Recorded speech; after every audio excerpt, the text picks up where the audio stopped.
मानता हूँ, ठीक है, बट थोड़ा 11 बजे। सच में इन लड़कों ने इतना नाक में दम कर रखा है, इतना ज़्यादा, मैं सच बताऊँ। हेलो गुड मॉर्निंग फ्रेंड्स, कैसे हैं सब? आई होप सब अच्छे होंगे, सब एकदम भले चंगे होंगे। तो मैं अभी ये पूरा खिड़की से ऊपर से झाड़ू लगा रही थी और बेड के नीचे भी मुझे झाड़ू लगानी थी, क्योंकि आप लोग सोच रहे होंगे जब मेरे यहाँ आती हैं हेल्पर तो मैं क्यों लगा रही हूँ, लेकिन हर 2-4 दिन के बाद जो है मुझे खुद लगानी पड़ती है, क्योंकि हेल्पर हैं जो हमारी हेल्प कर देती हैं। लेकिन फिर भी बेड के नीचे बहुत गंदगी इकट्ठी हो जाती है। और थाली रखी थी खाने की, मैंने रात में ना बहुत लेट खाना खाया था, 1 बजे के लगभग खाया होगा। कल मेरा खाने का मन नहीं था, थोड़ा सा मूड भी ऑफ था, थोड़ा सा ऐसी कहा सुनी हो गई थी, जिस वजह से खाना नहीं खाया था मैंने। फिर उसके बाद में क्या है, जब मैंने झाड़ू लगाई ना बेड के नीचे से ऊपर से नीचे से, ये देखिए दोनों टाइम यहाँ झाड़ू लगती है और पोछा भी लगता है, लेकिन फिर भी मुझे समझ में नहीं आता इतना कूड़ा कहाँ से आ जाता है। और पोछा तो सच में उनका नाम मात्र का लगता है, पोछा लगता ही नहीं है।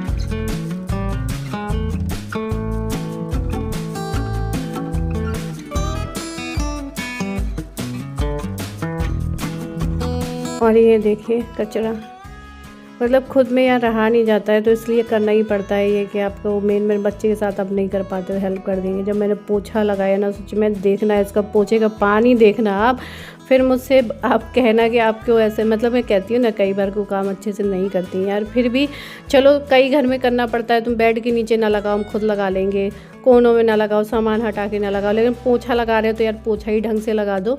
मतलब पोछा भी ना वो ऐसा लगाती हैं, एक पोछा गीला करके आती हैं, उसी में पूरे सब जगह, मतलब बाल्टी में नहीं, दोबारा नहीं डुबाती ना, पोछा धोती हैं वो। तो इस वजह से पोछे का पानी इतना ज़्यादा काला निकला था, इतना ज़्यादा मैं बता नहीं सकती। तो उससे क्या है कि जब पूरा मैंने साफ़ किया ना तो कमरा अलग ही चमक रहा था। तो ऐसे 2-4 दिन में खुद कर दो ना, क्योंकि यार हम खुद ही उठते बैठते सोते हैं तो हमें खुद नहीं अच्छा लगता। तो फिर मैंने कहा चलो ऐसे ही मैं हर एक जगह की 2-4 दिन में खुद से ही कर देती हूँ। उसके बाद ये देखो पोछे का ये पानी है, 2 बार मैंने पानी बदला। नहा धो के इंतज़ार कर रही थी कि देवू सो जाए, क्योंकि मुझे करनी थी पैकिंग, क्योंकि हम लोग जा रहे हैं, मैं जा रही हूँ अपने मायके। तो ये देखिए पैकिंग करने के लिए मैं इंतज़ार कर रही थी कि ये सोए। और उसके बाद ये है अगले दिन का सुबह, तो मतलब पैकिंग वगैरह मैंने कर ली थी, लेकिन अभी क्या है खाना बनाना है मेरे रास्ते के लिए। तो उसके लिए सुबह से उठ के बस हम लोग लग गए थे काम में। पूरी सब्जी खिचड़ी बनानी थी देवू के लिए, तो ये सब बना रहे थे हम लोग, क्योंकि मैंने उनसे बुलाया था कि सुबह जल्दी आ जाना, लेकिन उनको आने में थोड़ा टाइम लग गया। तो मैंने कहा रहने दो, किचन तो साफ़ कर लिए, तुम झाड़ू वगैरह लगा लो, झाड़ू पोछा। और उसके बाद में क्योंकि खाना बनाना था तो जल्दी सब धोना ही था।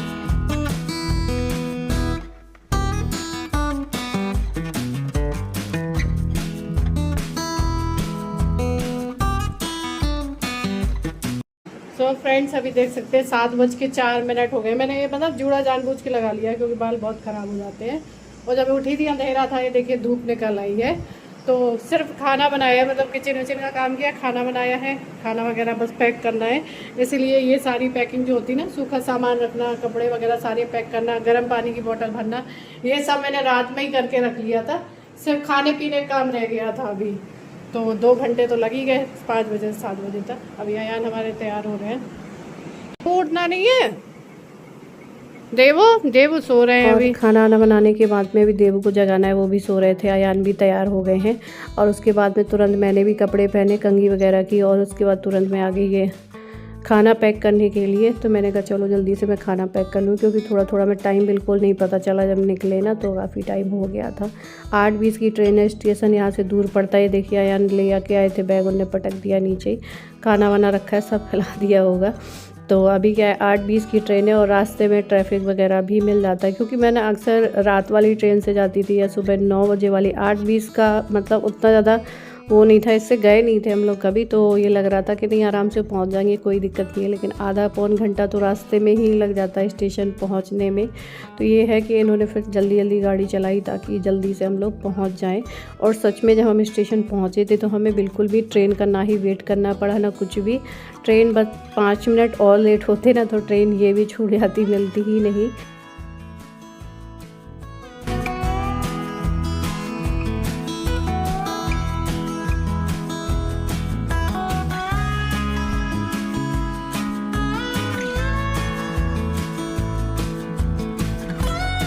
और बस अभी हम स्टेशन ही पहुँचे हैं और सामान उतार रहे हैं। मैंने कहा चलो जल्दी से पहुँच जाते हैं पहले अंदर, फिर देखते हैं प्लेटफॉर्म पे। तो यार देबू को लेके तो मैं तो इतनी जल्दी का दौड़ लगा के ही पहुँचे होंगे ट्रेन के पास में, बहुत स्पीड से गए थे। तभी देखिए डायरेक्ट हम ट्रेन पे पहुँचे हैं और बस ये निकलने वाली थी ट्रेन। हम लोग बैठ गए आराम से और बस थोड़ी देर में ही ट्रेन वहाँ से रवाना ही हो गई, 5 से 7 मिनट बाद ही।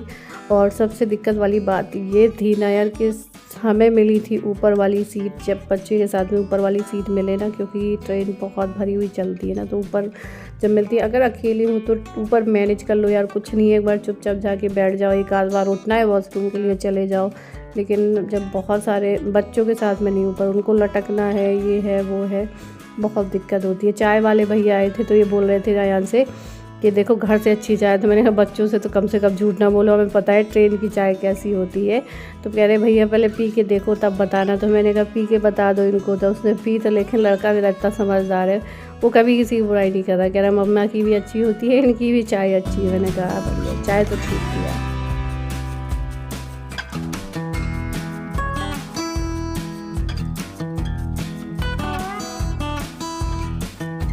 सच में इन लड़कों ने इतना नाक में दम कर रखा है, इतना ज़्यादा। मैं सच बताऊं सुबह शाम हुई है, मैंने तो कोई ना वीडियो रिकॉर्ड किया ना कुछ भी। एक तो ऊपर की सीट मिल गई है भैया, ऐसे लटक जाते हैं उसमें से, मतलब 2 मिनट भी नहीं बैठने देंगे और लटक जाएंगे उसमें से। टीटी अंकल की सीट हड़प के बैठे हुए हैं माफी नीचे। जब कुछ नहीं मिला ऊपर से बैठने को, तब वो टीटी अंकल घूम रहे हैं, कह रहे रात में तो मतलब खाली कर देना, दिन में तुम लोग बैठ जाओ। भैया नाक में दम कर ली उस लड़के ने, तो ऐसा वो सुबह से चुप नहीं हो रहा। उसको तो मैंने भी थोड़ी सी दवाई भी पिलाई थी। ये ट्रेन पटरी से पलट तो नहीं जाएगी, ऐसे हो रही है, ऐसे हो रही है।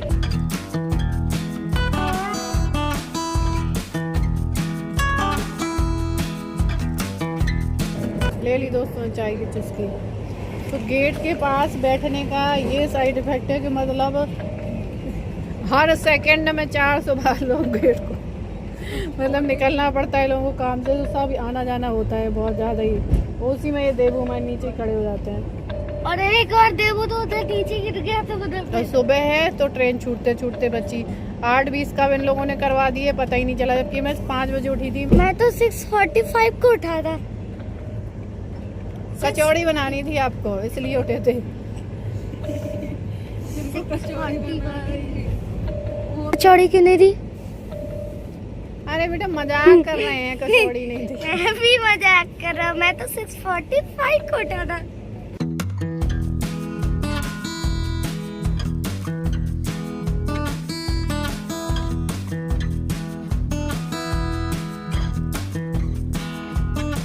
और हम वाईजैक से बैठे थे, राजा मंडी से ही नीचे जो फैमिली बैठी थी उनकी चक्कर में हुआ झगड़ा, जिससे कि हमें कंप्लेन करनी पड़ी। वो दिन में भी सीट नहीं बैठने दे रहे थे यार नीचे। इनका एक सीट है, मैं मानता हूँ ठीक है, बट थोड़ा 11 बजे ठीक है। कितना साल से मैं नौकरी उसेड़ गया ची गंदा फेंक दो, ची गंदा। आओ सच में यार ये लोग बड़ा तंग किए हुए। तो वो क्या थे, हमारे सामने की सीट थी और बाकी ऊपर थी इधर पे। तो ना दिन में हमने कहा बैठ के चलो कोई बात नहीं है, रात में तो सबको सोना ही है। तो वो पूरे दिन भी सामने की जो अगल बगल की दोनों सीटें पूरे दिन सोते हुए आए, मतलब बिल्कुल भी नहीं उठे। वो तो टीटी अंकल इतने अच्छे थे, वो बैठा, उन्होंने कहा कि चलो इसमें बैठ जाओ आप लोग। बच्चे को देखा उन्होंने रोते हुए परेशान करते हुए, और रात में जब हमें सोना हो तब फिर आप लोग उठ जाना।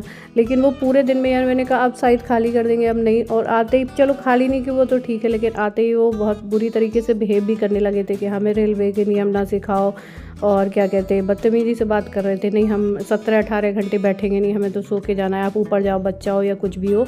तो फिर उसकी वजह से फिर मैंने मतलब इनसे भी बताया फ़ोन पे, तो इन्होंने कंट्रोल ऑफिस में जाके उनकी कंप्लेन कर दी। तो पहले तो मैंने सुपरवाइज़र से ही बात हो रही थी, तो वही इनको समझा के चले गए थे। बाद में कंप्लेन भी हो गई, तो वो जो जीपीएस क्या होता है, जीआरपी पुलिस होती है, वो भी आई। फिर उन्होंने भी कहा कि आपको कोई भी दिक्कत हो आप तो कॉल करना। लेकिन उसके बाद फिर उन्होंने खुद ही सीट खाली कर ली। मतलब कहते हैं ना सीधी उंगली से घी नहीं निकलता, तो फिर टेढ़ी करनी ही पड़ती है। मतलब बहुत प्यार से मैंने उनसे पहले कहा, लेकिन वो नहीं मानने को तैयार नहीं थे। लेकिन वो जो ट्रेन सुपरवाइज़र होता है, जब उन्होंने थोड़ा सा कहा कि ऐसा नहीं होता है और आप ऐसे नहीं पूरे टाइम लेट सकते हो, तब उन्होंने सीट खाली करी थी। और फिर बाद में कंप्लेन होने से बाद में जीआरपी पुलिस भी आई थी, तो फिर आराम से फिर बच्ची लेके मैं नीचे आ गई थी। और लेकिन फिर वो भोपाल में उतर भी गए थे। तो अभी हमें दूसरे दिन सुबह अभी चाय ली है, वही वाले भैया आए हैं, अच्छे हैं यार, कुछ लोग बहुत खुश मिजाज होते हैं।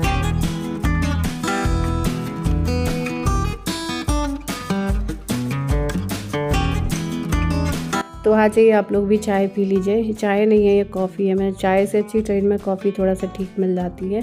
तो वैसे भी खाने वाने का तो कम ही मन करता है, ये कि चाय वाय आप लेते रहते हो। बिस्किट वगैरह ये सब तो मैं लेके ही आई थी, एक टाइम का खाना भी लाई थी। रात में हम लोगों ने खाना लिया था, वो भी 2 थाली, तो एक में मैंने और अयान ने खा लिया था और एक में नंदनी ने। और इनको तो खाना नहीं होता, ये तो व्रत रख के आता है, रास्ते में मुँह ही नहीं खोलता है, तो इसके लिए तो लाओ ना लाओ बेकार ही जाता है, इसके लिए लाते हैं। तो हम लोग खा लेते हैं, बच्चे खा लेते हैं, और लेकिन ये नहीं खाता कुछ। तो यही है कि मैं सोच तो बहुत दिन से रही थी आने का, नंदनी भी नहीं आ पाई थी पहले, और क्योंकि अयान के ना पूरे वेकेशन जो थे हॉलीडेज़ भी निकल गए, तो मैं काफ़ी दिन से जिद भी करती रही कि यार हमारे वेकेशन है, छुट्टी है, उसकी छुट्टी निकल जाएंगी, दिक्कत बाद चले जाने दो चले जाने दो। तो उन्होंने कहा नहीं हमें दिक्कत होगी, नहीं नहीं नहीं, मतलब छुट्टियाँ निकलने के बाद हमें निकलने को मिला, इसीलिए मेरा मूड भी ऑफ था।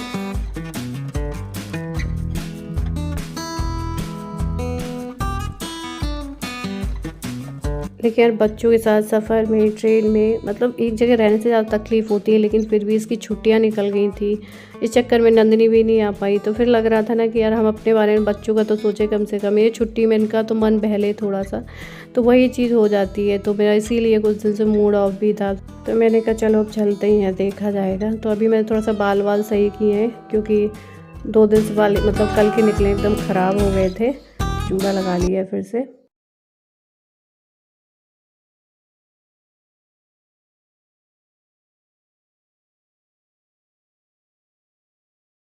ये देखो कह रहे भूख लगी है, मैंने कहा पहुंचने वाले हैं, तो इसलिए हमने अभी खाना ऑर्डर नहीं किया था, क्योंकि हम खा ही नहीं पाते। इधर से आलू के पराठा यहाँ बेच रहे थे, वो दे गए पूड़ियाँ, पूड़ी का काम कर से पके पूड़ी, और पता नहीं है ये देखो ये सब्जी है इसमें, और वो चले भी गए, कहाँ निकल गए, नहीं वापस कर देती। मैंने कहा था आलू का पराठा दे दो, पूड़ी वैसे ही सूखी सूखी। रुको हम निकाल रहे हैं, अरे तो क्योंकि हम पहुँच गए हैं रानी लक्ष्मीबाई झांसी।